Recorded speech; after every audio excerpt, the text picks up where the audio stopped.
What's cracking, y'all? It's your boy Junior Mafia coming back to you with another video. So we're gonna check out one of the latest videos from Wrestlelamia, and definitely want to see what he has in store, in this, and definitely can hear his point of view of what's going on with these wrestling news. So let's not waste any time and get right into this. But I appreciate your love for support.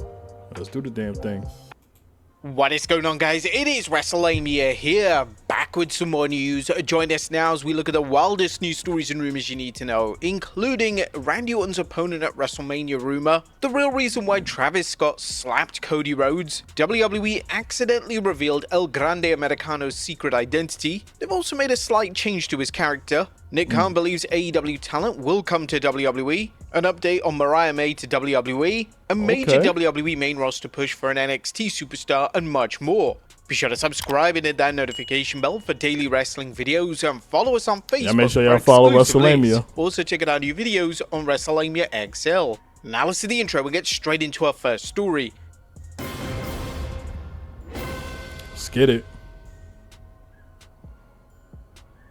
Now, first story looks at Randy Orton's opponent at WrestleMania rumor. Now, is Randy Orton actually going to work at WrestleMania 41 following the unfortunate circumstances that led to his opponent Kevin Owens bowing out due to a serious neck injury? Now, while Orton demanded a match at last week's SmackDown, nothing has been officially booked just yet. Although the Viper did hint he'll wrestle SmackDown General Manager Nick Aldis if he has to. However, it looks like fans will see Orton in action at WrestleMania, as WrestleVotes has a big reveal on the Sportskeeda Q&A show. I don't know if it'll be Nick Aldis, but I'm 99% sure they're going to add a Randy Orton match to Sunday's card.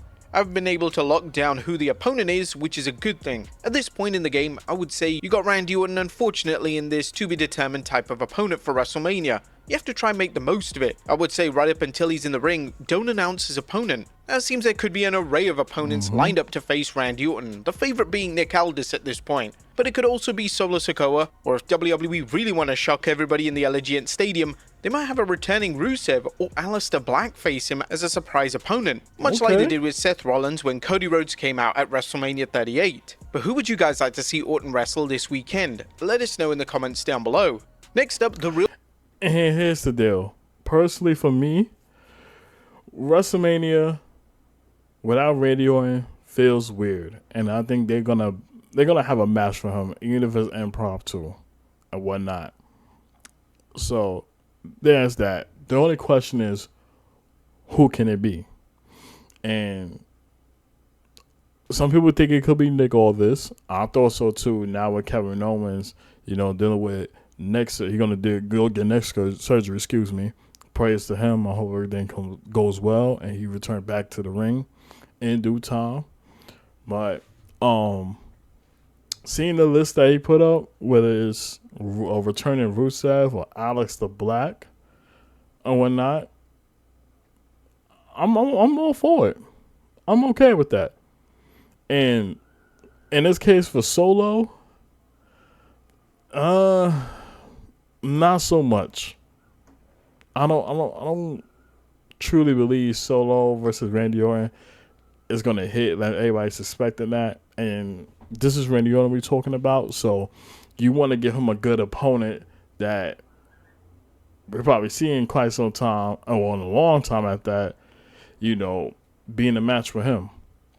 So I'm actually looking forward to it. If it's Rusev or if it's Aleister Black, shit, sign me up. I know it's gonna put asses in seats. So I'm all here for it, but I guarantee you this. Randy Orton is definitely going to be at WrestleMania without a doubt. You can book that. Whoever he's going to face, who knows? But it's going to be interesting, to say the least.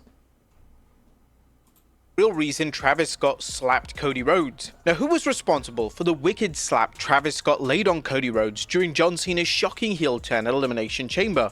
Well, Scott reportedly struck Cody so hard that he injured the WWE Undisputed Champion. During an appearance on the Anklers Business of Entertainment podcast, WWE President Nick Khan and WWE Chief Content Officer Triple H pulled back the curtain on what led to Travis Scott actually slapping their WWE Champion. Khan confided that once Elimination Chamber went off the air, he told Scott, It was insane, and Paul did tell Travis after, like, hey, you know, that was a pretty hard slap. We'll show you how to pull your punches a little bit. But the WWE president revealed who told Scott not to hold back. Travis said, Dwayne Johnson told me you better slap the shit out of him or people are going to think that you don't have it. So I did just that, and Paul chuckled and I chuckled, and it was a pretty big moment for us. As some wrestlers, including WWE Hall of Famer Bubba Ray Dudley, criticized Scott for giving Cody the paintbrush treatment. However, as Triple H revealed, it was incredible. Ironically, the only person that didn't complain about the slap was Cody Rhodes. He just wanted it to look good, and so, like I said, Travis is like a kid in a candy store in that thing. He'll be at WrestleMania. A lot of people will be at WrestleMania. And there's a saying here that everything in Vegas stays in Vegas. But this will be the one event that whatever happens in Vegas over WrestleMania weekend will be heard worldwide. Cody Rhodes is frequently praised for being a professional, so it isn't surprising to hear that he took everything in his stride, but he is definitely looking for that receipt. Next up, a WWE superstar. And here's the thing about that. You know, Super Cody being a class act, like we always knew he was going to be and whatnot, and letting shit rock out. But in this case, when it came to that slap from Travis Scott, even though Rock gave him the green light to do so, I truly believe they should have went over this so that way Travis knew how to control his power when he slapped Cody. Because have they went over that, then I think it wouldn't led to the injury that he ended up getting when he busted one of his eardrums, so to speak. So that's my only pushback to that. But other people who complain about, you know, Travis Scott doing that to Cody or whatever the case may be, let's be honest right now. If you was in his shoes and Rock told you to do that right there on the spot, you're gonna tell me you're not gonna do it? Come on now, let's be serious now. Because I know if it's me, I'm definitely gonna do that, but I ain't gonna do it in a situation where I'm gonna hurt Cody Rhodes. You know, there is a certain way to slap somebody like that without injuring them, so to speak. So it is what it is. You know, you can't turn back the clock and reverse everything that happened. So you just got to move on. But I guarantee you this, Travis Scott is going to be in Vegas for WrestleMania. And also, you know, Cody Rhodes is going to get his receipt back. Now, how it's going to happen, we don't know. But the bottom line is, Travis Scott is definitely going to catch a good hit from Cody after what happened. He never forgot about that. So, it's so good. He got the proof from Triple H and Nick Khan based on what The Rock told him. There's nothing else to be said. Now, if it wasn't that approval and that happened right there, he could have been in a whole lot of trouble. You know? So, it's just all good. Mistakes happens and all that. So, you just got to move on. Major main roster push. It looks like big things are planned for former NXT Women's Champion Roxanne Perez, at least according to a recent report from WrestleVote.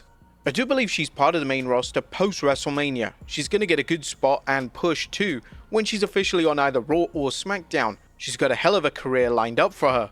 Perez has appeared on the main roster and at one point looked like she was about to work a feud against Bayley. But things have quieted down between Roxanne and wrestling's role model, leading to questions why and what's next for Perez, who is seen by many fans and industry analysts as a wrestling prodigy. Next up, WWE change-up El Grande Americano. Now it's time to look at a couple of stories concerning one of the WWE's most popular new superstars, El Grande Americano, including a controversial change to his character. Did WWE cave into the critics, blasting it for claiming El Grande Americano is from the Gulf of America, the new geographical term President Donald Trump replaced the Gulf of Mexico with? As fans are asking this after WWE has reportedly changed El Grande's home from the Gulf of America to the Gulf of Mexico. A report from WrestleZone claims that now a fan has released a video online recording the latest entrance of Americano during his match on the WWE's main event. In the video, Alicia Taylor introduces the masked luchador by mentioning that he's from the Gulf of Mexico, not from the Gulf of America. What do you guys think of this change, and do you really care where he's billed from since he's a fictional character anyway? Next up, No, like, who gives a shit? Where's he from? He's just a fictional character. You know, I think people take it too serious and whatnot, where he's at. Like, He's supposed to be from the Gulf of America, but Alicia Taylor said he was from the Gulf of Mexico. It's all right. Mistakes happen. Again, it's fictional. Okay. Now I'm not completely sold on the El Grande Americano character and whatnot. I actually hate him, but for stuff like this, it's really unnecessary and nothing to really like dwell over. Mistakes happen. Just move on. WWE accidentally revealed El Grande Americano's secret identity. Now, as the wrestling world continues to puzzle over El Grande Americano's identity, some fans are pointing to what they claim is a major blunder by WWE in preserving the mystery behind the man in the mask. During this week's Go Home edition of Raw, WWE failed to cover up Gable's identifiable back tattoo, so whenever the camera panned to Americano's back, it was evident that Gable and Americano were the same person. Exactly. Additionally, Gable and Americano both have similar cuts to their hands, predominantly in their knuckles. Whilst obviously this is not a huge deal, as we all know who the real person is behind the mask, that being Omos obviously, we may find out when El Grande Americano battles Rey Mysterio at WrestleMania, as there's already buzz that Gable will show up during El Grande's match. It's also entirely possible that Rey Mysterio tries to unmask the legendary luchador. Next up, Mariah May. See, here's the thing. I'm going to be short and sweet with this take, but it was obvious. We know it was Chad Gable. And the fact that they wasn't able to cover up his back tattoo and the cuts from his knuckles and all that we saw from Chad Gable earlier in the show before we saw El Grande Americano, that speaks a lot. Like, wrestling fans pick up on stuff like that. So if you was going to go along with this fictional character of El Grande Americano, they should have did a better job at that, because it's kind of playing us for like we're stupid or anything. We know who it is under that mask. You know, it was similar to the whole thing with the whole Elias and his brother Ezekiel. Like, it was fucking Elias just with his beard shaved. Like, come on now. You can't fool us and whatnot. And like I said in my predictions video early for WrestleMania Night 1 and Night 2, I said Rey Mysterio is going to beat El Grande Americano and probably reveal his mask after, leading to be Chad Gable. You know, I think they should have did a better job covering up those things right there between the tattoo in the back and then his knuckles being all cut up or bloody, whatever the case may be. So they can make it look somewhat believable, but you can't fool wrestling fans when it comes to that. So I think it's just sucks as a whole, and they need to just drop the whole gimmick. That's just my personal thought. So people may like it, but for me, I'm already over it. WWE update. Is former AEW Women's Champion Mariah May WWE bound? Now, you may recall a story yesterday that WWE is very interested in May, and that some AEW officials believe that Mariah will head to WWE when her current contract expires, believed to be sometime this summer. However, some wild rumors have come up concerning her contract status, including one that she's requested a release following the finish to her feud with Timeless Toni Storm. Now, the belief is that while May is currently under contract, she's using WWE's interest to bolster her negotiations with AEW, which is definitely a smart move. Next up, Nick Khan believes AEW talent. I'm on game if Mariah May comes to WWE, because even though I don't watch AEW or whatnot, and I see clips of her matches with Timeless Toni Storm or whatnot, I was invested. Yeah, they put on some instant classic matches when they was feuding with each other, and seeing that right there and seeing her work ethics and all that, and she could talk on the mic, I was sold. I said, this girl is a household name. Like, she can be a household name. And I truly believe if she's coming to the WWE, she'll be in that upper echelon with the Bianca Belairs of the world, with the Baileys, with Charlotte, with Tiffany Stratton, Jake Cargill, you name it. She can do that. She is giving off that same energy I feel with Roxanne Perez, so to speak. I think there's a whole lot of potential there and whatnot. But also, she may be using this as a leverage to let AEW know, listen, if they offer me more, I might go there. So, she's going to use that as a boost to say, okay, are you going to bring in the big bucks now for me to stay with AEW? That's still a question mark, so to speak. But once her contract is up around the summertime and nothing changes, where her next destination is going to be. So we'll see in these next couple of months of what happened and whatnot. But if she comes to WWE, I'm all in. No pun intended. Talent will come to WWE, and Nick Khan is predicting some major moves for AEW talent. The WWE president spoke on the Bill Simmons podcast, explaining his belief that, in terms of the other wrestling promotional company, they have a lot of talented wrestlers, and we're happy about that. When contractually they are available to talk to and have conversations with, assume a number of them will come over.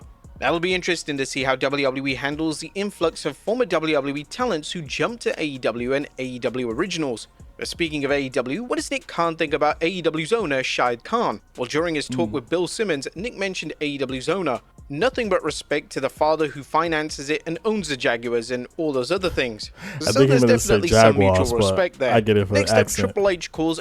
But anyways, yes, on that, I won't be surprised if we see a little more AEW superstars do come to WWE, because I feel like Tony Khan, for him underutilizing his talents and whatnot, it definitely was a bad look, and he dropped the ball with quite some few. You could look at Cody Rhodes, for example, and how much that really hurt him. Well, I'm actually going to say just like household names for AEW, not anybody who went from WWE to AEW and then coming back. So let me take that back. But people like Ethan Page, like Ricky Starks, these guys who had a whole lot of potential with your company and you underutilized them and haven't given them the push they deserve when they needed to. Even diehard AEW fans was pissed about that. And when they went to NXT and started getting a lot of buzz and getting that push that they rightfully deserve, they knew firsthand Tony fucked up with that. And now with them in WWE, like, they making a name for themselves, and as they should, to where once they start getting titles around their waist and they start really building their stock up a lot more now, when they hit the main roster, they're going to be a force to be reckoned with. And when people see how Ethan Page and Ricky Starks is, I even throw in Jay Cargill, for instance. Saying that the AEW superstars going to catch eye of that, and they're like, okay, if I'm not getting no type of push here, if I go to WWE and whatnot, and people know who I am and what I can bring to the table and show my potential, I'm going to take it. Because guess what? At least if I'm there, I'm going to be on TV a lot more now, and I'm not going to be underutilized. So, something to pay close attention to, because I won't be surprised more people from AEW do decide to jump shit to WWE. NXT superstars complacent. Now, Triple H isn't holding back when it comes to some NXT superstars who get called up to the main roster. The game didn't hold back during a chat with a high-performance YouTube show, telling, "I can't tell you how many talent I see come through our developmental system in phenomenal shape. Work ethic, they look great. Their stamina, they never blow up in the ring. Everything's spot on. They do everything right. They get brought up to Raw or SmackDown, they start on a journey, and 6 months in, I'm like, this guy, you can barely tell he's the same guy he was 6 months ago." Now, these are some pretty harsh comments from Helmsley, comments which beg the question whether WWE throws newly promoted NXT superstars into the deep end of the pool or provide them with coaching to help them adjust to the big show. And we're not talking about Paul White. Like, they get out of shape, they stop training so hard. Some of that's a learning curve of doing it on the road versus doing it at the performance center and all those things. But like, becoming complacent.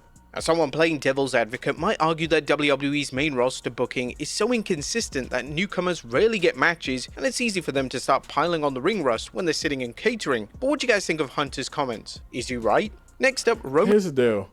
Because I know Andrade did bring this up about him not getting so much screen time and whatnot, and everything fell flat for him.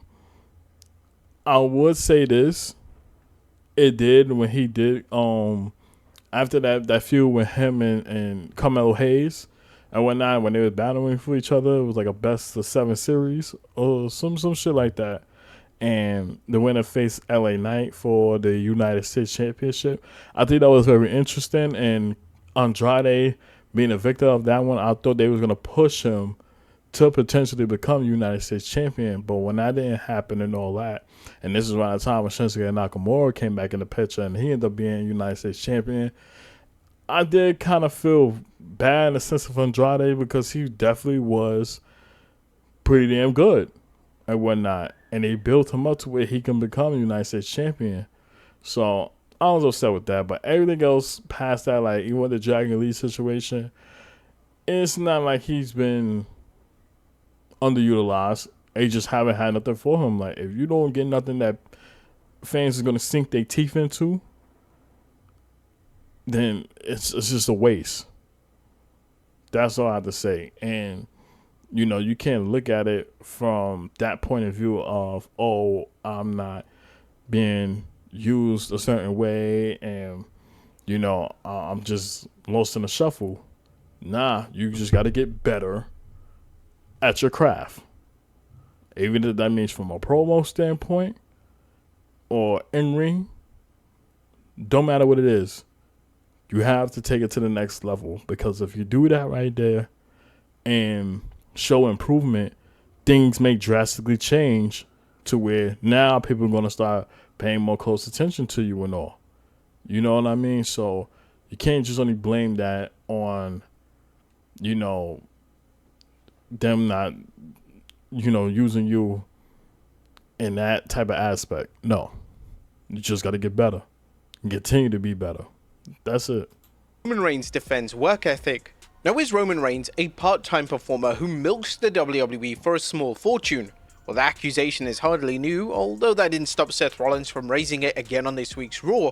But Roman Reigns is taking time to let fans know he's anything but a part-timer. The Tribal Chief uploaded a video to his Instagram showing him working out in the gym, with Reigns commenting that he's no part-timer and that every second he's breathing, he's working, likening himself to a cash cow. What's your guys' take? Is he a part-timer? Next up, Drew McIntyre. Real quick, Roman Reigns is not a part-timer. He's definitely there. And let's keep it a stack. When he do show up to SmackDown or any PLEs, all eyes is on him. You're not going to see a whole lot of people bitch and complain about Roman Reigns not being there so much, like, throughout the shows, whether it's Raw, SmackDown, whatever the case may be. And then let's call it what it is. We have other storylines that we can lean on and build on to where we don't have to worry about Roman being on the show that much. And I'm okay with that. And if somebody's saying otherwise, you're lying. It's the same way we felt about Brock Lesnar. Even though he had a part-time schedule and haven't been, on his shows a whole lot, when he ever showed up, asses was in seats and they was paying close attention. That's exactly what we felt about Roman Reigns. But overall, Roman can still show up there, cut a promo, and leave out. And people will be satisfied. So I'm not going to call him a part-timer. And he's doing stuff outside of the ring. He's training. He's doing advertisement, whatever the case may be. So even though he's not in the ring as consistent like he was 10 years ago, doesn't erase the fact, but he's still a full-timer. Without a doubt. So, there's that. Schools clueless fans. Drew McIntyre is taking steps to ensure clueless WWE fans don't embarrass themselves, and more importantly, the WWE and its superstars this weekend when they attend WrestleMania 41. McIntyre took to social media to remind fans how important this weekend is and that the world will be watching before launching it into a do's and don'ts for fans, including some of the following advice. Number 1, respect wrestlers' privacy. Number 2, wear deodorant. Number 3, support indie wrestling. Number 4, don't hang out at airports with a bunch of merchandise. Number Yes. 5, stay away from the superstars' hotels. That Number too. 6, don't call wrestlers by their real names. Now, while Drew's PSA is funny, it's sad that McIntyre has to raise some of these points. Although there's a strong case that Leach is bum-rushing superstars at the airport with bins full of merchandise and no fans, there are more than a few instances of actual fans losing their mind when they see a WWE superstar up close and personal, leading to incredibly impolite behavior. Next up, Fortnite is getting 2 WWE. And I get it. Trust me, I understand. But he made some valid points. Most importantly, have respect for these WWE superstars. Whether they traveling to different states and all that, you know, and they get into their hotel, don't stalk them at the airport. Don't stalk them when they come to their hotels or whatnot. And now that they're in Vegas for WrestleMania weekend, please do me this favor. Let them have their privacy. You know, if you end up spotting them, you know, just at a random place and all that is not crowded, is peaceful and all that, and you end up seeing them, if you want to ask for a picture or whatnot or sign something, cool. That's reasonable. But if they with their families or significant others, whatever the case may be, and you run over to them and do that, you know for a fact they're going to turn it down. So have respect for them, you know, wherever they go, because you never know what they're dealing with when they come out there. It could be something wrong mentally, physically, whatever the case may be. And they may not want to interact with nobody. And that's cool. So tread lightly when you're doing stuff like this.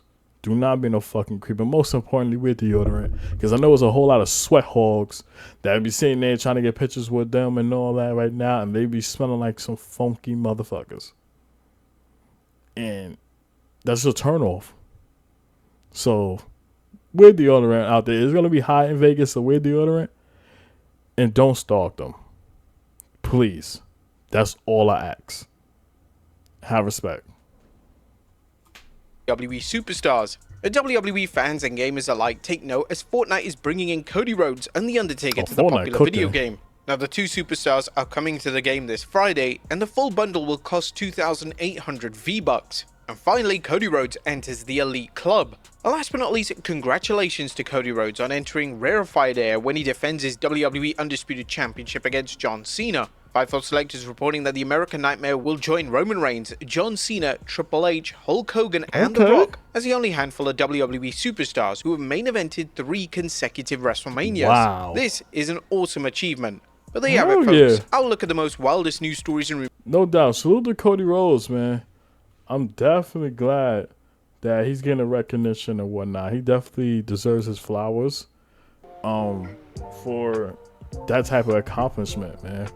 To main event 3 consecutive WrestleManias is very rare to do. You know, I know you can look at Roman Reigns and him main eventing, I think 10 straight times and all that, but you know, even that's like some god tier stuff right there. But for Cody to do that and add that onto your accolades and stuff, come on, that's a blessing in disguise. That's just a blessing right there. So there's that. But this was a dope video and all that. Shout out to Wrestlelamia as always with the wrestling news and all. If y'all want the original video, I'm gonna put the link in the description below if y'all want to check it out for yourself. And comment down below. Let me know, what do you think about this video? What was your takes on it that you know was interesting and whatnot? And yeah, just let me know in the comments down below. But make sure y'all hit that like video, hit that subscribe button, click the notification bell so y'all get notified every time I drop content right here on this channel. And I appreciate y'all love and support. Roll to 200 subscribers. Continue to keep God first. Trust the process of anything that you do at life. Your time will come. And I'm going to catch y'all on the next video. Peace.